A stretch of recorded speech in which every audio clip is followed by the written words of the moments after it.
So we're at Geisinger College of Health Science, and tonight we're having a special event for high school students who are interested in becoming physicians. This event gives them a chance to learn about all different specialty areas in medicine through interactive booths that we have. I think events like this are so important because Geisinger really does focus on the community. By coming today, they get to introduce themselves to the different fields and specialties. It can go from ophthalmologist to neurology, and we really hope that they just learn that Reach High Pathways program is here as one of those programs that will guide you through every step until you get there.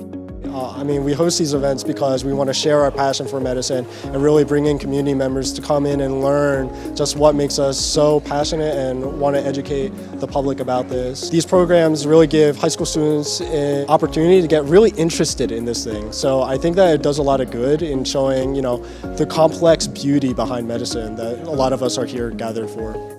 We are having a physician shortage, and it's only projected to get worse. So we need to do everything that we can to provide information to students to know with the right encouragement and planning. They can definitely do this.